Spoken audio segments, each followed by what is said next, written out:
Hello, everyone. Welcome. It's Alisha Brashay here at Cosmic Gateway, and I'm super excited to invite back Louise. If you haven't caught our first video that we did back in, I think it was July, Louise was a psychiatric nurse for 30 years.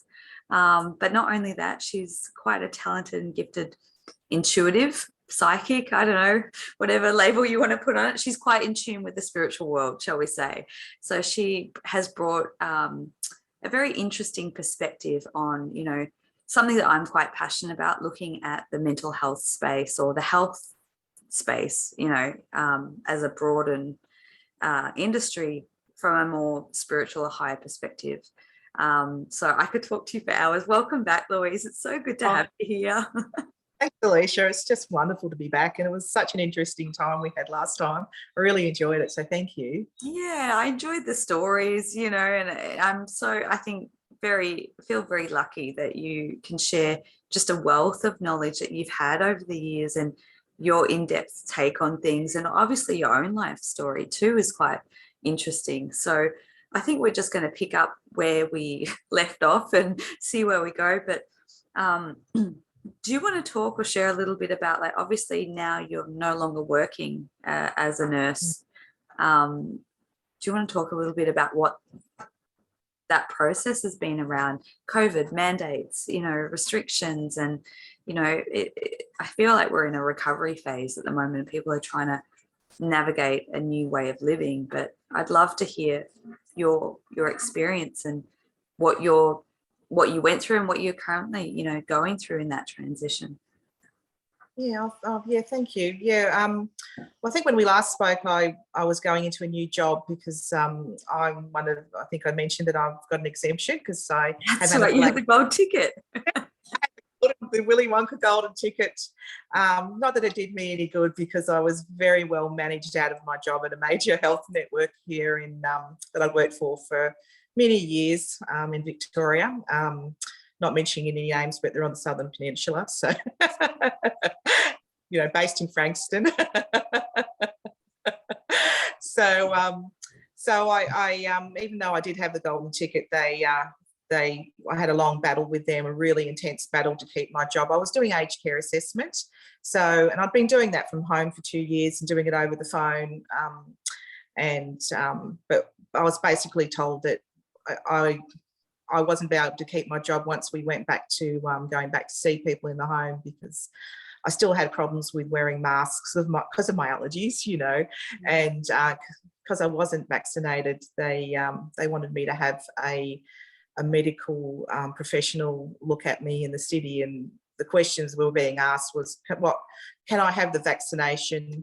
And if so, what vaccination can I have? So they were basically trying to override my medical exemption. So I fought with the union for a while, but under the state emergency laws, I didn't have a legal leg to stand on. So even though I had great support from my manager and colleagues, of course, it all goes up the pipeline in health. So I ended up I resigned because I could see I wasn't going to make it, so. And I guess it's all these things happen for a reason. So that was, I wasn't happy in the job. I wasn't happy because of the changes, and I could see the system was really failing our elders as well, and failing the staff. I struggled with that a lot internally, and I was struggling a lot with my health as well, even just going into work, because I am so sensitive, with all the antiseptics, the hand sanitizers and the masks. I was just crazily allergic, even sitting here in my own house, my eyes are running today, and it's just from the rain, because we know the rain's not the rain, if you know what I mean. Yep.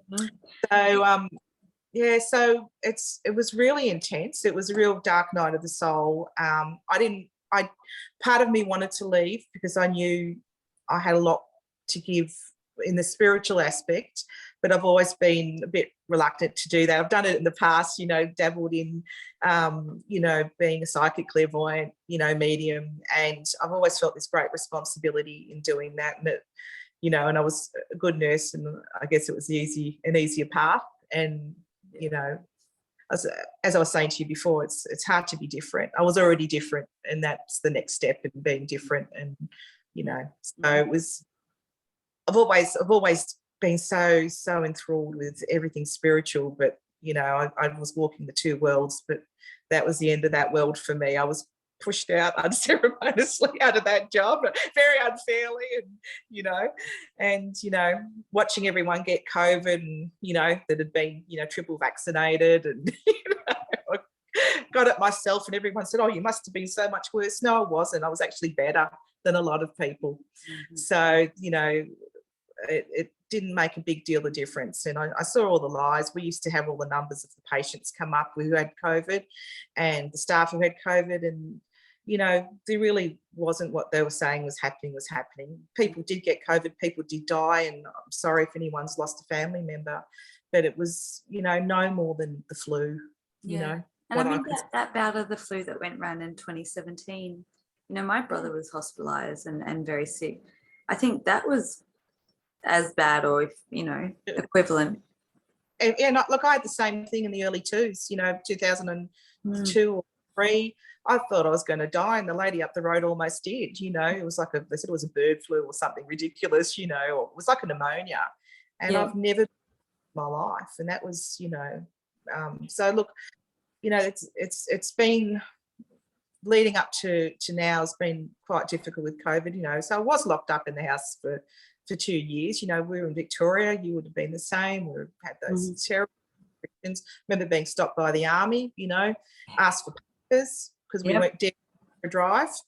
It's just, crazy times. You know what? Like I've gone to some cafes and restaurants and met some really cool, like-minded people, and talking about how did you get through and the stories, and I don't know about you, but it's like it was horrific, but it feels like a dream. Yeah. Well, mine was horrific, but I've never worked as hard in my life because when everyone else is going, oh, we're on COVID, and I was. Oh yeah, well you were not you. All of a sudden, you try talking to a 93-year-old on the phone and asking her really, quite intense questions about her functioning and her capacity, and you can't, most of our clues are the cues are non-verbal, 70%. They're so hard, and very few people were able to do the Zoom meeting like we're doing today. I mean, I had trouble getting it together, so I think, families couldn't help them, and then you'd get people ringing up and saying, but mum's only been offered a package too, but she's got all these things, and things can get missed easily. You can do a stellar job, but sometimes you couldn't do the job that that was really necessary because you couldn't see. You couldn't see if they were having in a hoarder house or unkempt or things like that. So it was tough, and I really want to help people when I'm working. I give them my all. I give them all my time, all my attention. I always, like to just make them feel a bit better at the end of being with them. And I just found it was a lack of satisfaction and a sadness that I couldn't do that. And so many people, the elderly and the young really were affected by COVID so badly, the lockdown situation.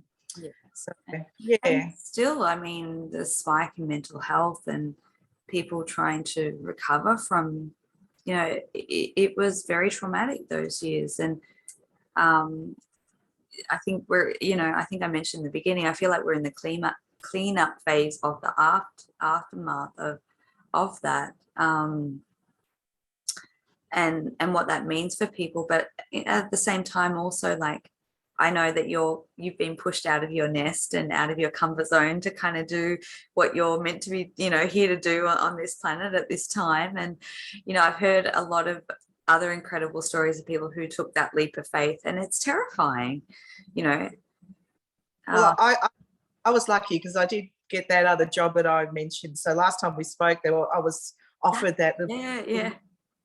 And it was such a lovely, it was with a not-for-profit organisation. It was to do with home care packages, which that was my deal. I was the one that would assess people for them. And so I knew the processes, and there was a lot of the same type of computer programs and things, but it turned out that it was a 5-day-a-week job, which I just I just wasn't able to do it on the road and over time, and I hadn't realised how traumatised I'd been, from the fight, to try and keep. I was so traumatised, and I just found it wasn't a good fit for me for those reasons.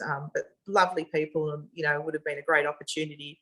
But I kind of got kicked out of that, so I was going to persevere, as we do, because if you've been working, you go to work, and then I'm from the Peninsula area, and I was up learning from one of my fellow colleagues up in Northcote area, and I got a phone call to tell me that I had to get in contact with my son, because his doctor was desperately trying to contact him to let him know he'd had a heart attack and he had to go to hospital now.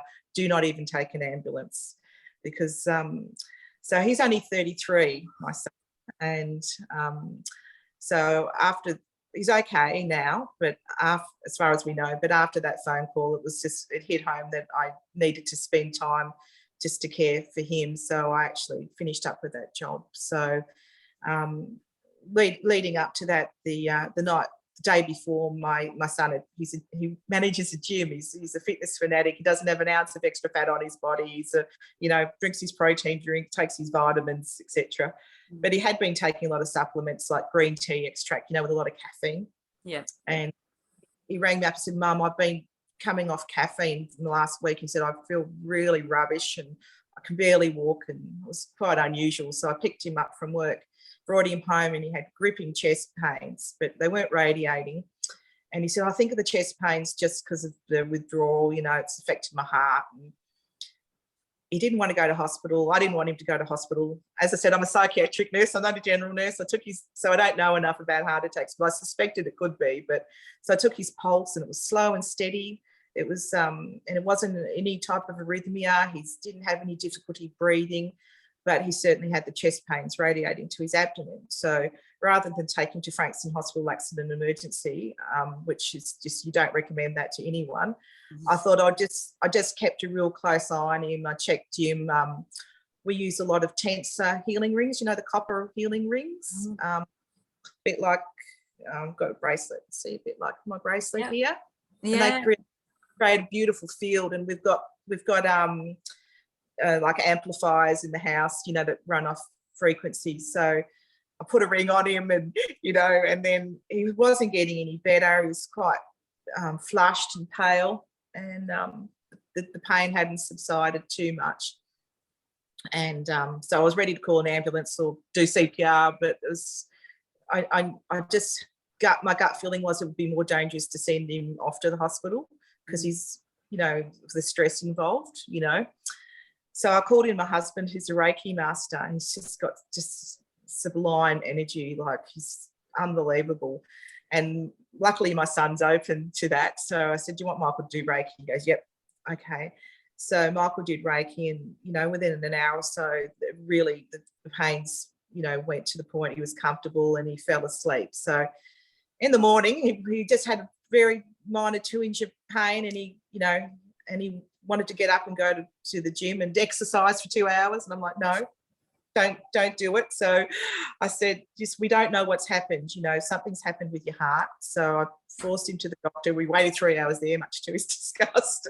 She did all the tests, and he went and did the blood test. And that's when I got the phone call the next day, that his troponin levels, which should be up to 16, were 4,225. Yeah. And the doctor saying he's had a massive heart attack, you've got to get him to Frankston Hospital, So that was the end of my job, because I said, "Look, I don't know what's going to happen with my son." So we took him down there, and had to wait 40 minutes in A&E, and not one nurse after the initial, "Yes, go and sit down. Yes, the doctor said you were here," looked at him after that. So, the nurses are all behind their screens and the patients were all in the sitting room, but the security guards were very vigilant. So that was something, I suppose. And then got him out of the air and into the to the ante room, into a cubicle, and one of the cardiologists was saying, "Oh, you'll probably have to be on statin drugs because your cholesterol will be high." And I'm thinking, he's 33. And then the questions started about the jabs. Can I use jabs? Yeah. Is that okay? Yeah. Okay. So, oh, when did you have your jab? And it had been 2 months. So they were 2 months prior, and they were like, oh, they were thinking it should have been 2 weeks. And I'm like, well, I mentioned I have heard people have been affected, months later. So they couldn't think of any other reason why. So they admitted him and had all the tests, and so we're still waiting on the results. But he got a free MRI because cardiologist did say that he's related to the jab. So if you the government has very nicely said you can have a free MRI, so you don't have to pay $600 if you've had the jab and it's caused myocarditis. And they're calling it myocarditis, but what I saw intuitively was he's had a clot pass through his heart. Yeah, wow. That's what because he didn't have a lead up and he didn't have problems afterwards. And my friend's son, who's a bit younger, who had the myocarditis he had 10 days of breathlessness, arrhythmias, like fatigue, like, he had like what you'd expect. Mm-hmm. So, and we know that clots are an issue and that they're, so and especially athletes, there's so many athletes just dropping dead after exercise. Yeah, it's young the exercise component, isn't it? So, I mean, what has been the after effect of your son having that experience? Well, look, it's been great in some ways because he's a very sensitive person and he's struggled with his own journey. He when he was a young man, when he was 16, he a very good friend of his was murdered, and we lived in a sort of small country town, and it was just caused him, a lot of issues. I remember at the time he just couldn't cry, everything was held in, and then a little bit later he ended up witnessing a murder at the train station when he was an apprentice. A young musician up from the hills was murdered by a man on ice. Yeah, remember? I And he know. saw that. Oh. Yeah, I know. So those two things, really rocked his world, and he had a lot of PTSD, and so he had, he struggled to be here, and he's really struggled to be here. So, he struggled with life in general. He got through, but, we're always worried for him that, he might want to be here anymore. Yeah. So, so what it has done for him is it's cemented that he does want to be here. So, wow. Yeah. I think that is like, I've heard this concept or theory that we have like exit points or choice points where we can choose to opt out or stay. Have you heard that concept? I do, and I think it's the truth, because just before all this happened, I've got a lovely friend, because all right if I mention her name and who she is that okay? Sure. Yeah. Dharma, and she owns the Rosebud Health Store, and she does readings as well, and she did a reading for Alex, and that reading just activated his whole life. Like she told him he was going to get this job, like in sales, and he was going to be a manager, and he was going to do really well. And he'd been working in like a plant nursery on his own, just, not getting anywhere. And he's like, wow, like can that happen for me? And then within a couple of weeks, he got offered a job as a gym manager, and he's got sales awards. This is a solitary man. Wow. He's so much found himself and who he is, and it's such a joy to watch him transform. So when he had this event, I was like, oh, come on, universe. Yeah, not now. And the exercise is his savior, the endorphins, so, but he's all right. He stuck to 6 weeks not exercising, and then he said, I'm doing it, and the cardiologist saying, oh, you could have another. I don't care, I'll just get exercise. So he's back to it, and he's doing really, really well. So and if anyone wants to know, it was the vaccination starting with an M and ending with an A. That was the one. So yeah, I mean, I truly, and it's lovely to hear. Thank you for sharing that about your son and what's happened. And because my conclusion is that I think it's going to give everyone what they need, and That's right. however that looks. And it could be an exit out, or it could be an opportunity for an awakening moment. Yeah, and he certainly got it. And he was really awake and aware. He knew full well the risks. It was like, but he really wanted this job, so he took the punch. So it wasn't. I know we have choices, but sometimes those choices are hard to see, aren't they? Really, Yeah. If I wasn't so allergic, I would have caved, and probably done it myself just to stay where I was, But I knew that would have been my exit point. It was, and when I was working, I was actually told to go and have the injection under, in accident and emergency. So when I, had my anaphylaxis, they could resuscitate me, and I was like, yeah, no thanks. Great outcome if I'm a vegetable or paralyzed or, die. So, so they're great choices from your employer, aren't they? Yeah. It's just inconceivable, honestly, that would be, forced upon people.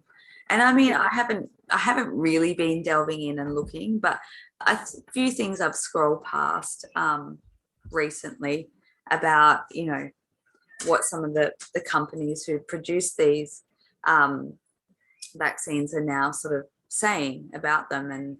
And now I think it was Moderna CEO came forth, and now they've got a drug that helps with heart issues. Oh, that's right. It's nice, isn't it? For children, I think. Yeah. And I've seen now everyone's talking about increase in strokes and shingles. Now, shingles is a very rare event for normally an elderly person who's been under, whose immune system's dropped through other diseases. And now it's like common as, the shingles. Like, I know it's rare. A lot of the neurological diseases are really increasing. Just looking at my own friends and family, people's arthritis is bad, and there's just, people are generally not as well. I was speaking to my chiropractor, and his son's friends had a new girlfriend, 16, and woke up in the morning and she passed. Just, and that's not the only one I've heard. Like, it's just, 13-year-olds that can't play basketball anymore because they're just so fatigued, they can't get their breath through myocarditis. It's, just going to a funeral recently. I was talking to an old school friend, and her daughters and herself, their periods is shocking. And they don't know about it. They're relating it to that. Yeah, so, I had I don't go out much. I don't really associate with many people in the human form. But there was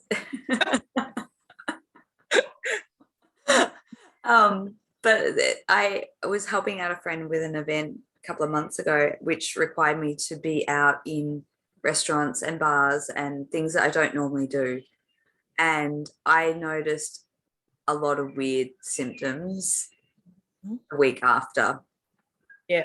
And I think it was just to be in proximity of a lot of people who, potentially have those spike proteins. And I don't want to get all paranoid about it, but it was an observation that I made. Yeah. Yeah. The thing is, it's true. Like, as I mentioned, I went to a funeral, a good friend passed away. I kind of hugged a few people, and I paid the price. I was, sick for a week afterwards, because, there is that shedding. There actually is. And my husband's father, unfortunately, has just passed away, and he's had to spend a lot of time, in the hospital and with people. And I've had to just completely strip, shower, and, like, he gently hugged me before, and I was just like, I just literally went red, just being, because he'd been hugging everyone, So I said, look, I'm sorry. And he goes, oh, I had to change sheets. That's how bad it was. Wow. Yeah. Oh, you are really sensitive, aren't you? I I didn't, and I was like, I was so apologetic to him. I'm so sorry, but that's the only thing I can think of that it would be. And, you know, so just being in a room at the funeral, I was crying the whole, my eyes wouldn't stop watering. And I was thinking, well, at least I'm at a funeral. You know? It was probably a combination of that, plus all the just aftershaves and perfumes and even just washing detergent, you know, just so toxic. Yeah. It's like such a, I haven't actually openly spoken about this, but I will use it as an opportunity. Like I do have, I have specifically worked on people who had adverse reactions. And I do believe, depending on the soul's journey, I do think that those, I've seen miraculous things happen through energy work and sessions, a bit like your husband and how he was able to minimize. And I have seen very specific patterning that I pick up when I read someone's energy who've had an adverse reaction, and being able to recode the DNA and reverse the energetic imprint. And then, and I also have had some clients who it was their choice to take it, and I don't see that coding in their energy system. It's so fascinating. It's so fascinating. Oh, wow. Yeah. But my husband, you know, he had to for his work, and very reluctantly as well, you know. So, but we're quite lucky because he's a Reiki master. He did that, and we use zeolite. You know, he went on a zeolite protocol. Good morning beverage. It's like a pineapple tasting one, so it's got the pineapple enzymes in it. So he took that. But we've also luckily just had a pure luck. We got an infrared sauna off, you know, marketplace, $200. You know, it was just like someone was going overseas, and they're normally a couple of grand.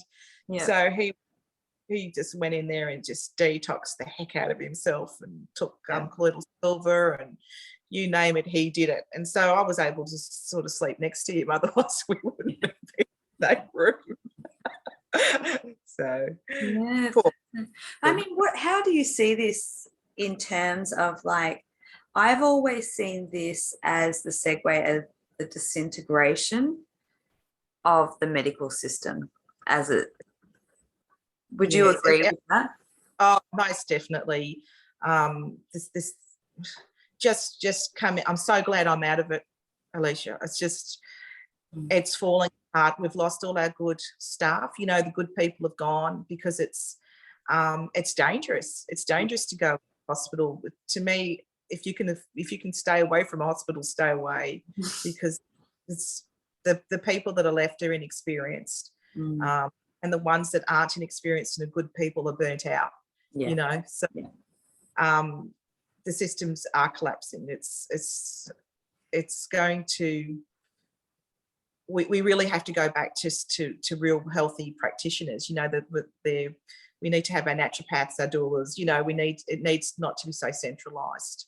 I totally agree. And I don't think energy medicine is specific for everyone. I think you've got to find what works for you, or the combination of complementary therapies that work for you. And I know for me in my journey, like, you know, naturopath, Chinese herbal medicine always worked fantastic, and energy work, and that combination has always got me through. And I'm very lucky that I haven't had to. Actually, I will tell one funny story. Because I have what would be considered lymphedema in my right foot, but it's actually due to having a chip inserted in there when I was about 17. That's a whole other story, and it took me a while to work that one out. But anyway, so as a subsequence, my right foot is a little bit swollen permanently. And when it first occurred, I went to the doctors very begrudgingly, because I just went to the GP, and then they went, "Oh, you might have a blood clot. Go to the doctor's surgery the hospital straight away." And I just went, no, like, I knew I was fine. And I gave the doctor such a hard time. I was a real bitch. and he's going back and forth, and he was ultrasounding my foot, my leg, and the this and the that, and I just kept saying, "You're not going to find anything. You're not going to find anything. You're not going to find anything." And in the end, I thought, "Oh, Alicia, stop being so nasty." Like, the guy got called in on his day off because it was around Christmas time, and so I said. I kind of thought, oh. So I started to make small talk, and I said to him, "So did you have a good Christmas?" And he looks at me and goes, "I'm Jewish." And I was like, "Jeez." Oh, it's funny. Like, oh. But yeah, I don't know. I've always had a very negative. I've always personally had a very negative experience with the medical system. So I always say that I'm a little bit biased in that sense. I have a bit of a tainted view. I think you just, Alisha, I think, Mm-hmm. I think you're just an in-tune person, and that, the medical system, I've always avoided doctors, which is funny, isn't it, considering, but,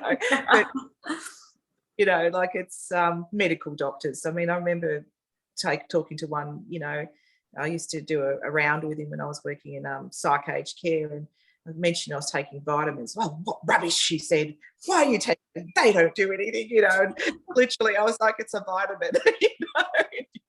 They're so indoctrinated in medical school with the narrative. They really are. What my son's doctor related it back to his smoking, said that, so when he had been a smoker. Yes. So, and she was convinced that was the cause. She just couldn't see that it could be the jab. She's lovely. Like, she's lovely, but she's got her own. Yeah, that's what I was going to say. I mean, I think a lot of women, a lot of people go into that professional because they genuinely are kind-hearted souls who want to help people, and it's the system that sort of taints it and inverts it and corrupts it, and then but where do you see us heading in the future in terms of more integrated practitioners, or like, do you have a vision of what that would look like going forward? I'm curious to know. I just think our system has to collapse first, which it is. It's and then people have to start to be a bit desperate and look for the alternatives.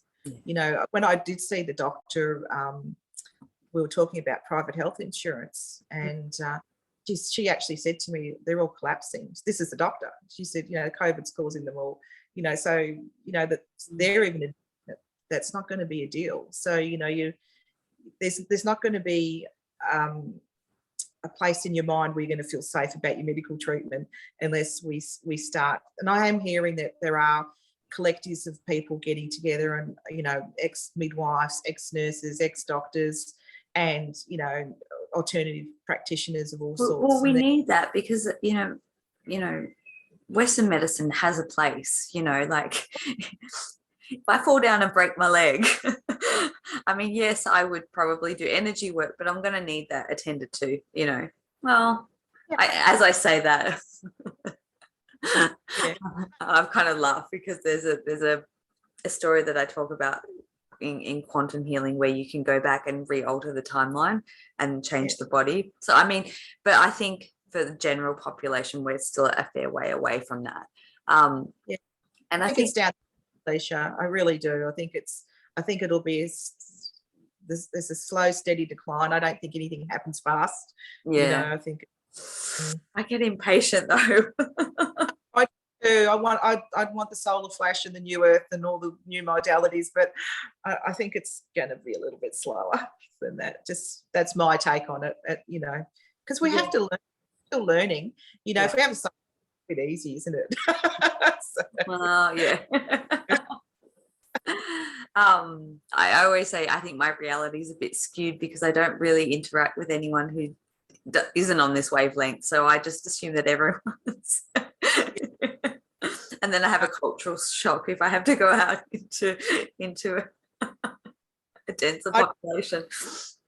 Hard to talk to people. I just find it hard to make small talk because normally got very opinionated views, and once they found out that I was unvaccinated, it's just the change, till you know what it's like to be a leper. I tell you, it's just the change.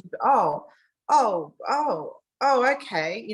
They think I was sort of making it up, and I couldn't have it. It was just, it was just the look and the judgment, so a lot of people's paradigms are going to be shifting. But I have noticed going to the funeral recently that people are starting to question the vaccination and its effects. So that's a change of normal people that I wouldn't have thought, because they're being affected. Yeah. And you know what? I think the biggest awakening comes through health crisis generally. I mean, some people have Kundalini awakening or a near-death experience, but generally it comes through a health crisis and seeking for alternatives. And I think if you've had something and you've put it down to the fact that it's come from medication that was told that it was safe and then it's created adverse effects, then you're going to lose your trust in that and want to look for alternatives, whether that's whatever type of practitioner. And there's really great practitioners out there doing amazing work. And I think it's really, really helpful. And I think that's a great opportunity, going back to like the soul's choice, that's a great opportunity for people to really embark on their healing process and journey, or it kind of shows where people, if they're going into the new earth or they're not, they're staying behind.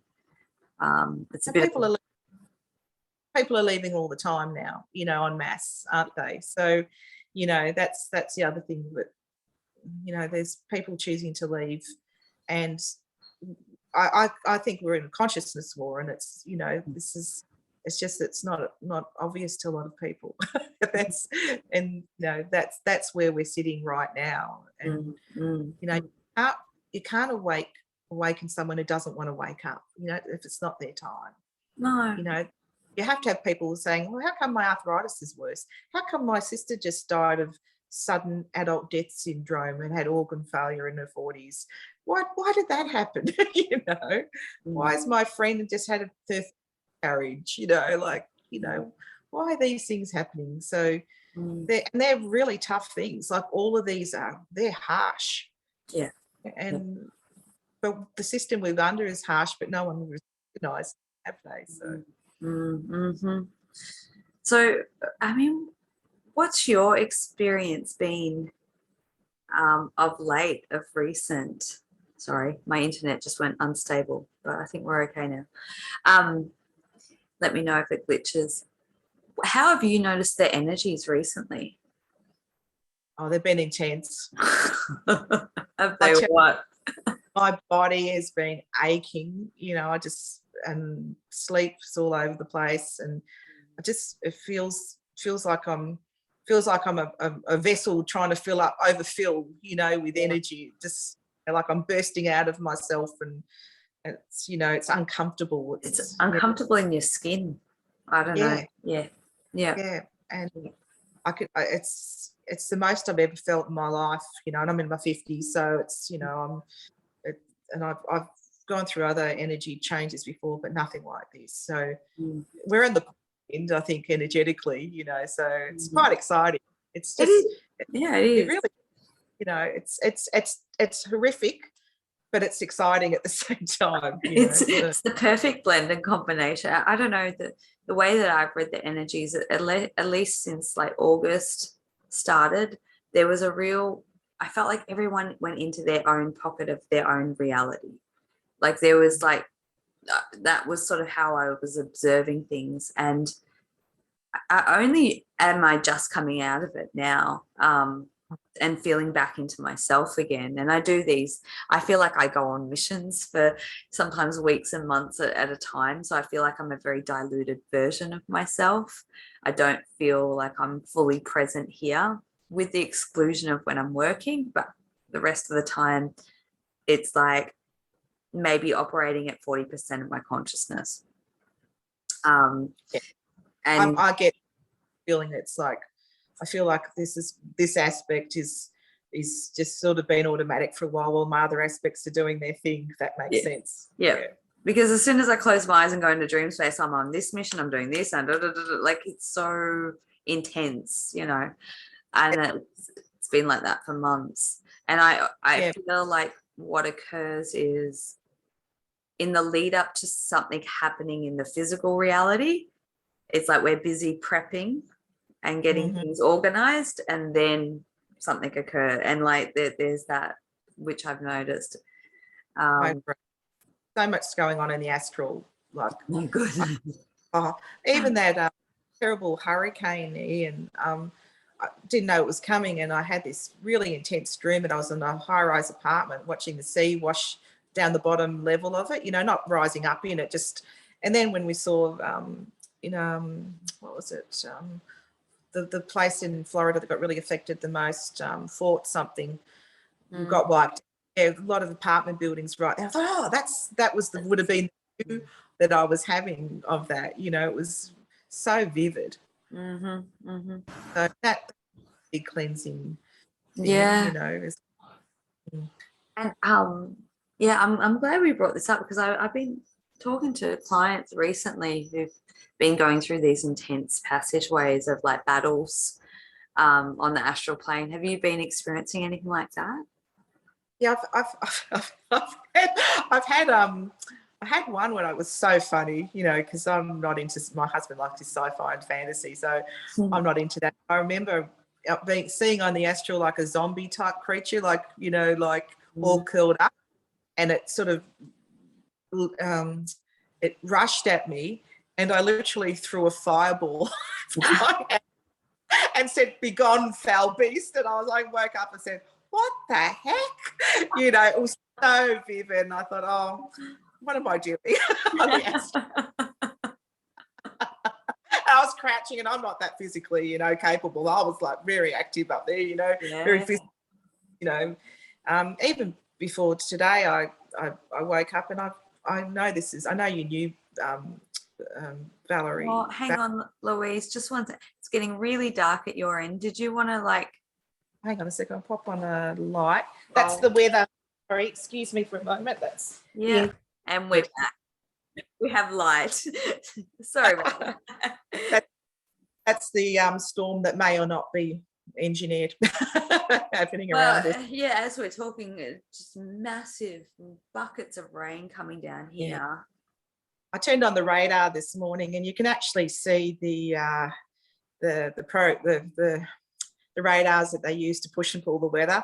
It shows up on the bomb programming. I said to my husband, "Oh my gosh, they're really just making it, you know, swirl over the parts that." Yeah. Anyway. Well, one of my friends lives up in Shepparton, and she said, "Well," she goes, "you can tell it's manipulated because they're dumping it right on where the crops. It's harvest time, you know." Yes. I wondered what it was time. Yeah, it's harvest time, and now it's going to get flooded out. So that means nice. The price of food can go up again. Yeah, of course. It's always good when the interest rates and all inflation petrol prices. But look, you know, again, it's all horrific, but it's all good. Yeah, I mean, you got to see, but I mean, look, it's prompted me to like plant a veggie garden, and I've got a beautiful garden growing. So soon I'm going to have like, you know, my greatest joy is like the smell of fresh tomatoes, and you don't get that anymore. You buy them from the shop, and there's no taste. They don't smell. So I'm looking forward to my harvest time.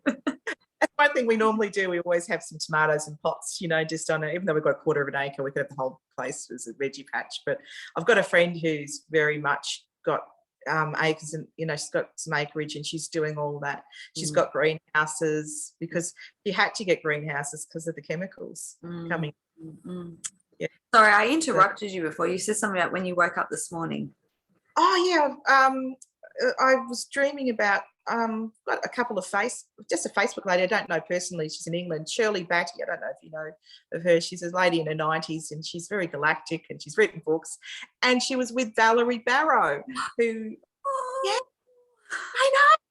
And I hadn't watched anything of Valerie's for a long time. I think your interview might have been the last one, you know. And I looked up, and they were Facebook friends. I don't know if they ever interacted, but Anyway, they were telling me I needed to take tissue salts, and I hadn't thought about tissue salts in years. So I thought, oh, there you go.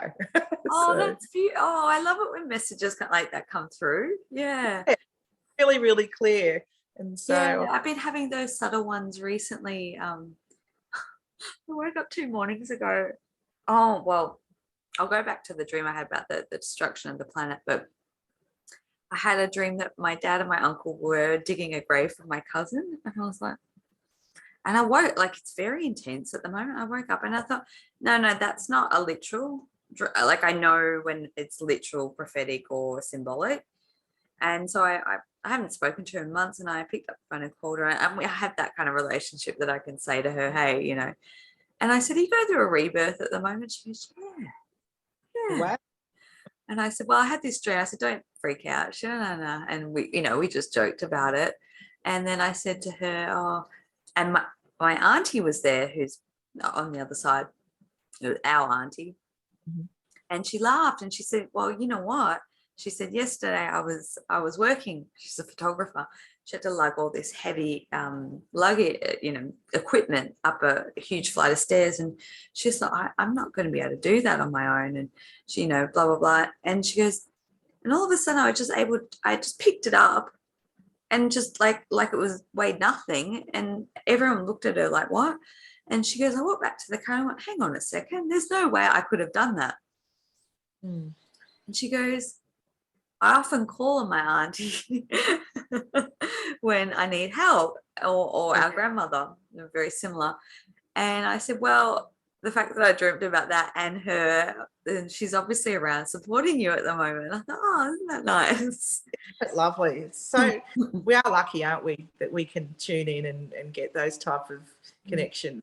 But I've got to tell you, this other night, this dream, I was mentioning it this morning when I was on Todd's show, but I didn't go into detail. I saw a planet. It didn't explode, but it looked dark. It looked like it had been destroyed, let's say. And I heard the words, it's done, you don't have to carry this anymore. And I felt this weight just dissolve off me. And I've come to two conclusions, because it could have looked like a dark sun. Mm-hmm.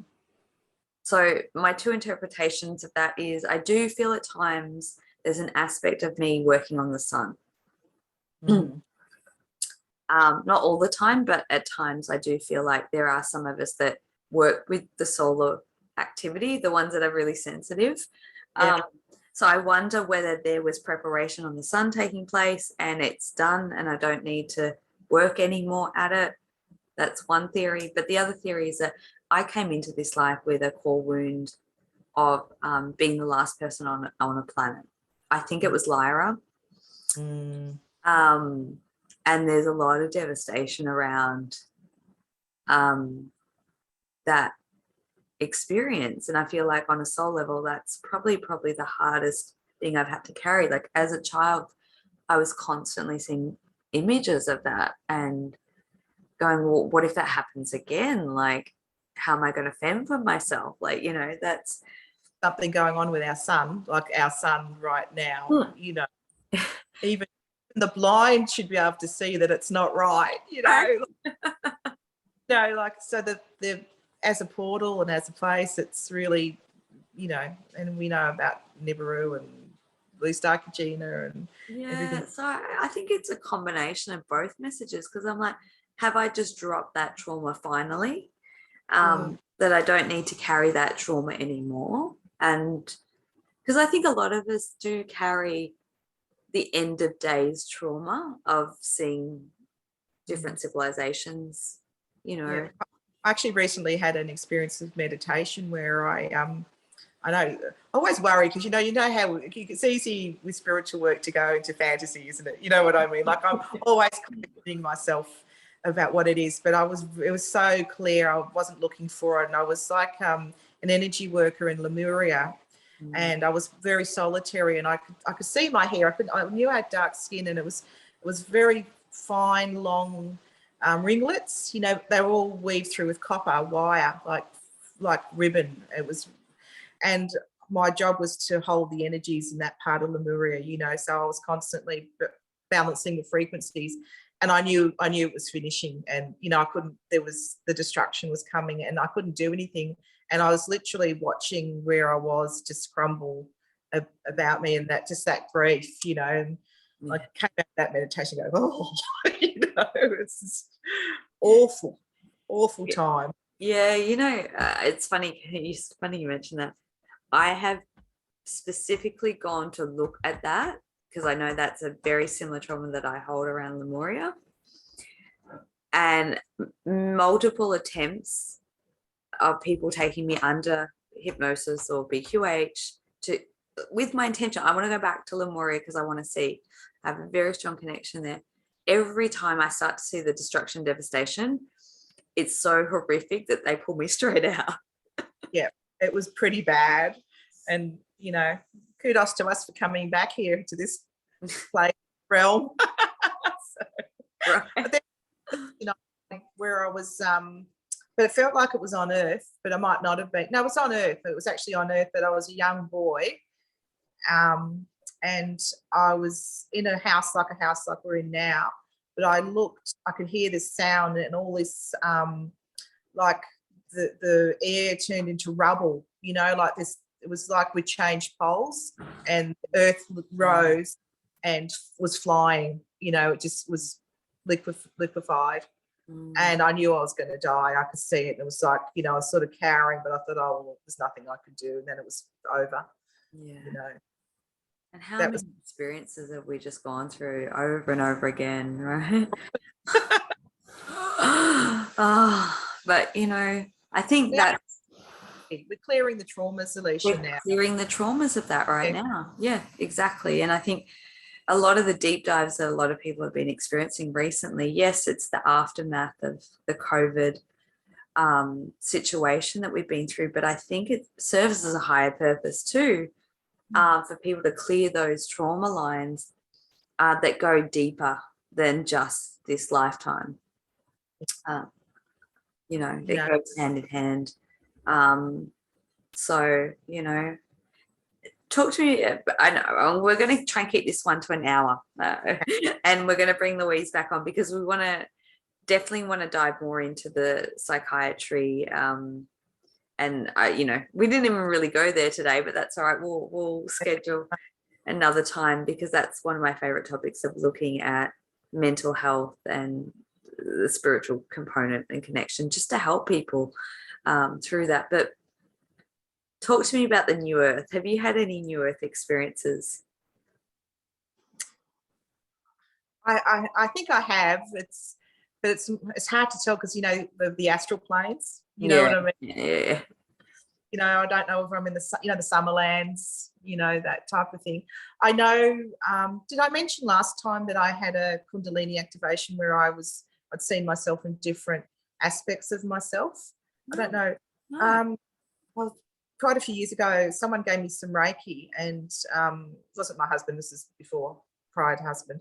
Mm-hmm. And it did a heart activation and a Kundalini activation, and I became very almost manic. Like for 2 weeks, I was so ungrounded, and I was just having visions after visions. So it's quite amusing for me because I'd nurse people with mania, and all of a sudden I just wasn't sleeping. I was just wired and just having this experience. And I saw 3 aspects of my lives, past lives. And I say past lives, we can always hook into other people's Akashic records and think that's ours too. That's why we can have 60 Cleopatras, it's like, so these did feel quite personal. So one of them, my name's Luise, in this lifetime, and I was a Confederate soldier about 1820 with another soldier, and we were on a bridge and with 2 horses, on horses, and I said, we've got to get back to Louisiana, and that was the last I remembered. So I think I died at that point,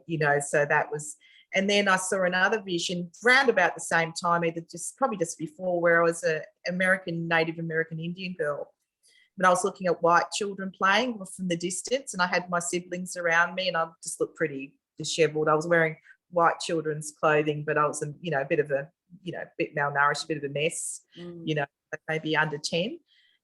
And then the next one I saw a vision of me being outside of I was blonde, and I was outside of the Waldorf Astoria in New York, in the Depression times. So sorry, going back to the question, I've sort of lost my. No, it's all right. No.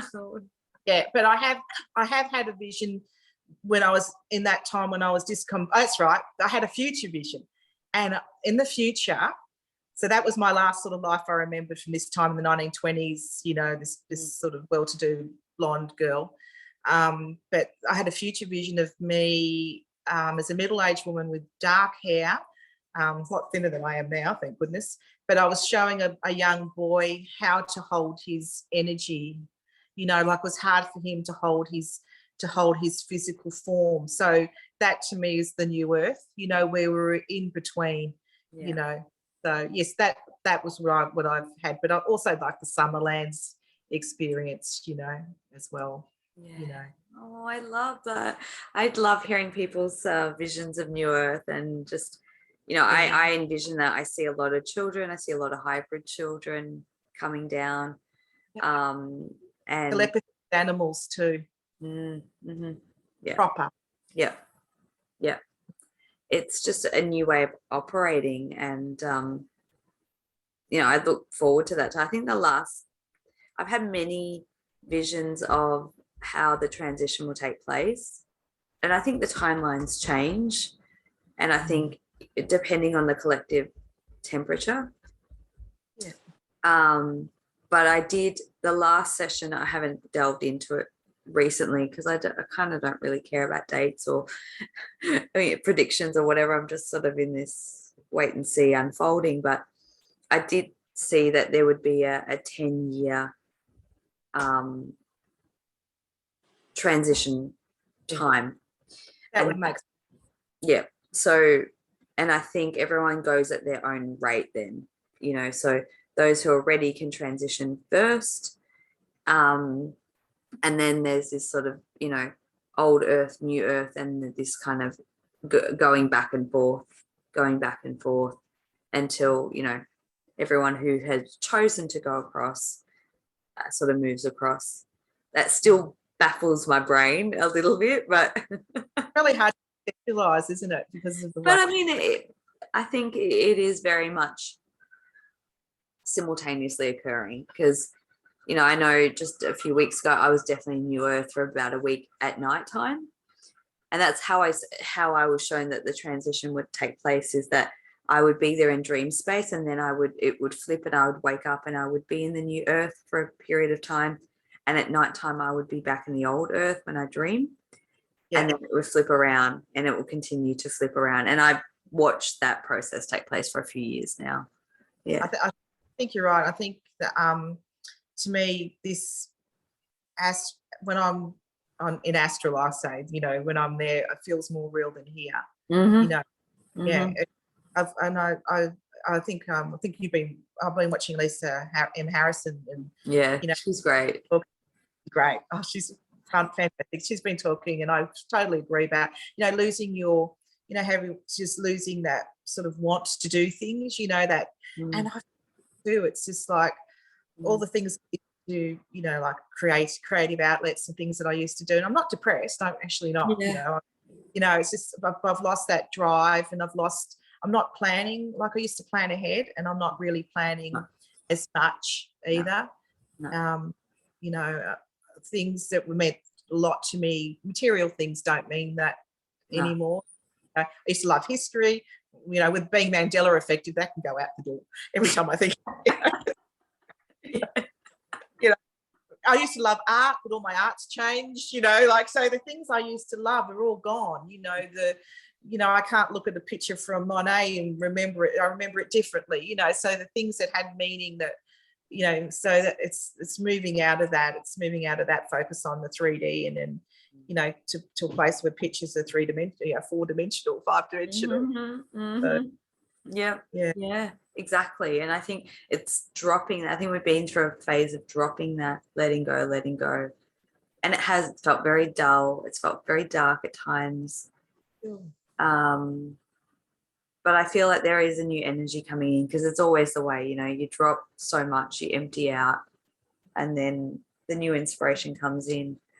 So, yeah. And we're here for Alisha. I mean, as I said, you're such a high vibration lady, and you're so compassionate, and you give so much to others with your work, and you know, so good that you're here on the planet, just holding, you know, a realm, I should call it, holding the light, you know. So, you know, I think it's nice to follow your calling, and you know, I've been watching you for a long time doing that. Oh. Yeah, quite a few years now. Oh, didn't know that. So there's a age gap between us, and I love that. I love seeing your generation just being in their power and being in their light. You know, it's, you know, there's few and far between from mine. We were the way showers a little bit. You know, And I take my hat off to your age group. Can I say that? your wave. Because I think you're a lot younger than my dad, but I put in the same category of, like, would you consider yourself a first waver? I'm not too sure. I was born in '66, so you know, kind of probably the second. You know, they overlap a bit, but my God, do I take my hat off to people who've paved the way for people like us to then come through, you know, and then I feel like I'm just paving the way for my kids and the generation, you know, just. Yeah, it's going to be a quantum leap, like from me to you to the next one. You know, it's yeah. I mean, you know, I met my husband in spiritual circle, and you know, we were doing our psychic training, and you know, then it was spirit guides, and they were Indians, you know, American Indians, and then, you know, then came the walk-ins, and then a little bit of not too much, but you know, that was it. It was like, okay, there's proof of life, and you'll go to a place that's like heaven. You know? Yeah, right. And you didn't know anything about, like, I always knew the systems were broken, and there was perpetual war and poverty, and it was wrong. And I had this great compassion for humanity and the planet. Couldn't understand why we're making the same mistakes over and over and over and over again. You know, I wanted to help everyone when I was young, and then because of who I am, you know, you get traumatized, because everything that people like us do gets targeted, you know, from the biggest to the smallest. And, you know, if something can happen, it happens. And you have to dust off and pick up, and, you know, you see people that are not, you know, on the surface, not as good, you know, just plowing ahead in life, and, you know, getting material needs and having it all. And, you know, do you know what I mean? Like, it was hard to have the ability to talk to people, and people didn't really know what was going on. Yeah. So, but I'm excited for you, because there's a whole new phase opening up. I know. Look, about time. I was always told about now. When I've spoken to people and healers and clairvoyants in the past, they've said in your mid-50s, so I might have overstepped the mark just a tiny bit. I'm 56 now. I think it was about 55. But look, I don't know if I've told you, I am numerologically, I am a 33. That's half. But I'm also... My parents are 33s. Sorry. Where did you come from? Well, my mother was too. But I'm also two other aspects. So I'm 66 and 99. So I've got this triple. It's very humanitarian, galactic teaching, cosmic, you know, so it's Christ consciousness plus the love from humanity and compassion. And I've always had that in me. And I actually was so naive. I thought everyone did for years. I thought, I know, right? I had to beat it out of me with a stick to realise that there are some people that are not very heart-centered, you know, in this aspect. So yeah, I had a lot of naive time. You know, I was a bit too fluffy, and, you know, for a long time. That's okay. That's all right. It builds character, I think. Yeah. What doesn't kill you makes you stronger. Yeah. Right. So, and I guess now I will be stepping into that aspect where I mean, part of what I do is I do activate people as well. And I can do teachings and healings and readings and blessings and, you know, all of those things. And however it turns out, I love doing it. And it's, you know, it's just, as I said, I've veered away from it because of the responsibility and for not wanting to be too different when I had young children and things, a little bit undercover. But yes. No longer undercover. I love it. I love it. Nothing makes me more happy when someone who has that pure intention and the gifts that you have, ready to take that leap of faith. And it's scary, it's terrifying, and it's exhilarating and exciting all at the same time. So yeah. No, I just want to, I guess, congratulate you and in that step. And I know that it's not an easy one, but the universe eventually just pushes you and says, right, done, your time. And so if you want to connect with Luise, because we weren't able to do that last time and I had a lot of people wanting to connect with you, I will put her details of where you can connect with her or book a session with her. I'll put that down in the description box below. Highly recommend it. We had a very long chat before we hit the record button. So she was able to sort of help shed some insight for me. So thank you, Luise. That was really beautiful and very helpful and unexpected too. I had no idea, but literally I just woke up this morning and I saw your name pop up and I went, all right, we've got to record a video, and that was it. Here we are. So I thought, I wonder when Alicia's going to ask me back. And you did about an hour later. Oh, no kidding. I did. Because I knew we would, but I just wasn't sure. I knew it had to be a timing issue, that everything had to line up universally. So I just, the more people that hear this and the more people that resonate and it helps, then we've done our job, haven't we? That's what it's about. Yeah, absolutely. And I just love talking to you. I love hearing the stories and your openness to share. So we'll definitely organise a time soon to have you come back, and maybe next time we'll go into, if you can think about some stories and dive into more of the mental health space. Got some. I just might have to, because there's still current people. I have to be just a little bit careful. But sure. I got some really interesting things, and I would like to touch again on some of the darker things, like the black arts and things like that, just so we can give people, just remind people on the solutions. And we're